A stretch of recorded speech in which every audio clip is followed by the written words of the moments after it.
أعوذ بالله من الشيطان الرجيم. بسم الله الرحمن الرحيم. الرحمن علم القرآن خلق الإنسان علمه البيان.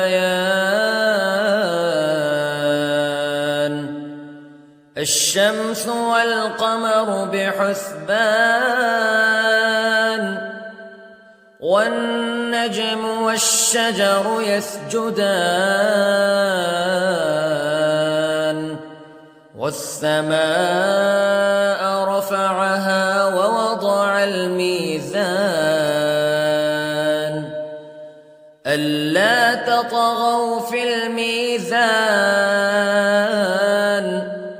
وأقيموا الوزن بالقسط ولا تخسروا الميزان. والأرض وضعها للأنام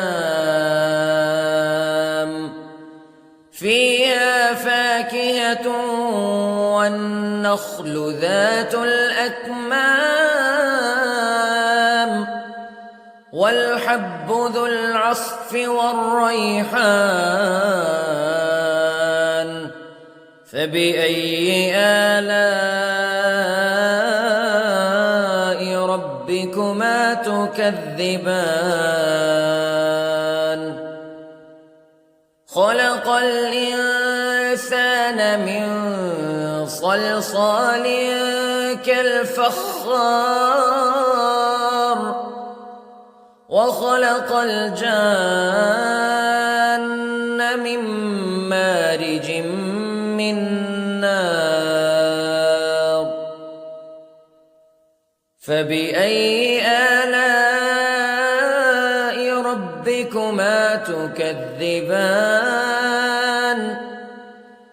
رب المشرقين ورب المغربين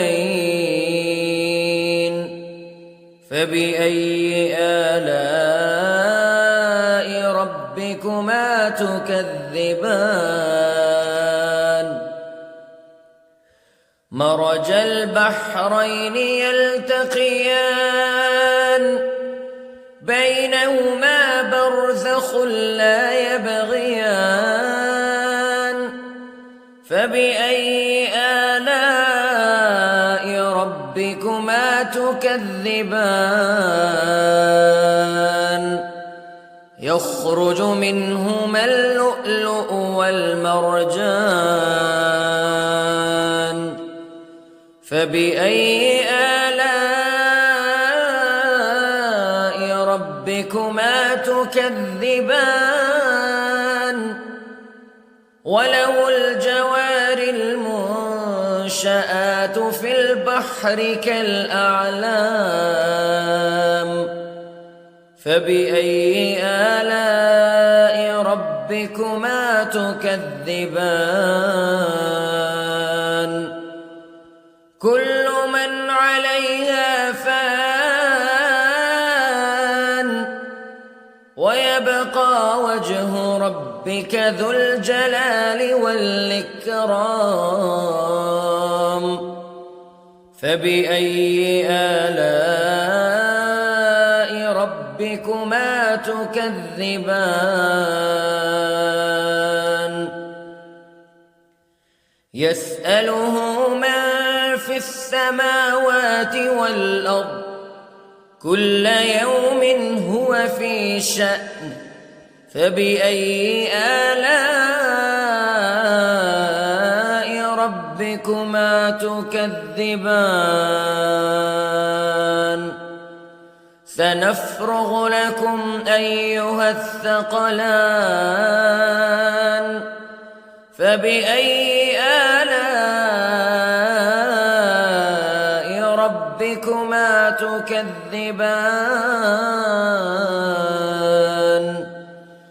يا معشر الجن والإنس إن استطعتم أن تنفذوا من أقطار السماوات والأرض فانفذوا لا تنفذون إلا بسلطان فبأي آلاء ربكما تكذبان يرسل عليكما شواظ من نار ونحاس فلا تنتصران فبأي آلاء ربكما تكذبان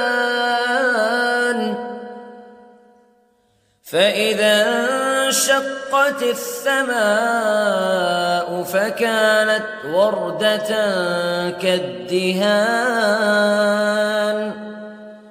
فبأي آلاء ربكما تكذبان فيومئذ لا يسأل عن ذنبه إنس ولا جان فبأي آلاء ربكما تكذبان يعرف المجرمون بسيماهم فيؤخذ بالنواصي والأقدام فبأي آلاء ربكما تكذبان هذه جهنم التي يكذب بها المجرمون يطوفون بينها وبين حميم آن فبأي آلاء ربكما تكذبان ولمن خاف مقام ربه جنتان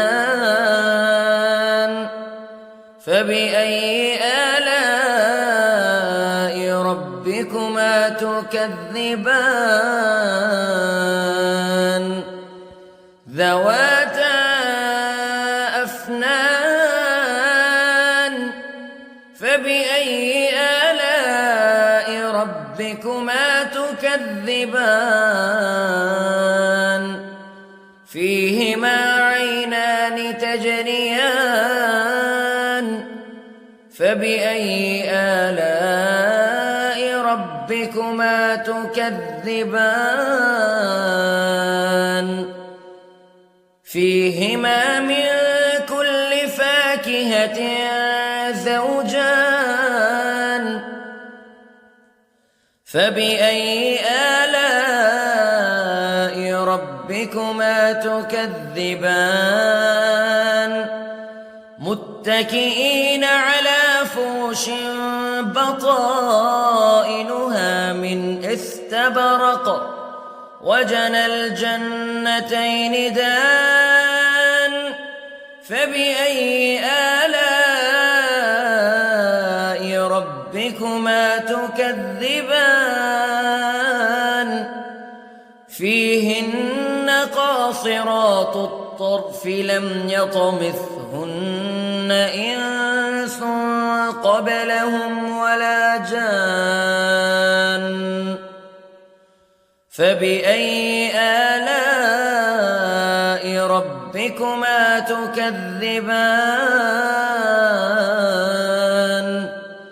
كأنهن الياقوت والمرجان فبأي آلاء ربكما تكذبان هل جزاء الإحسان إلا الإحسان فبأي آلاء ربكما تكذبان ومن دونهما جنتان فبأي آلاء ربكما تكذبان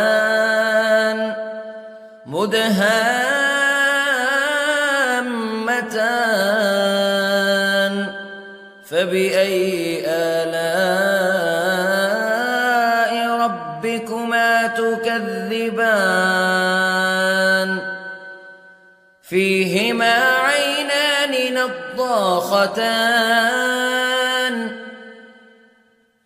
فبأي آلاء ربكما تكذبان فيهما فاكهة ونخل ورمان فبأي آلاء ربكما تكذبان فيهن خيرات حسان فبأي آلاء ربكما تكذبان حور مقصورات في الخيام فبأي آلاء ربكما تكذبان لم يطمثهن إنس قبلهم ولا جان فبأي آلاء ربكما تكذبان متكئين على رفرف خضر وعبقري حسان فبأي آلاء ربكما تكذبان تبارك اسم ربك ذي الجلال والإكرام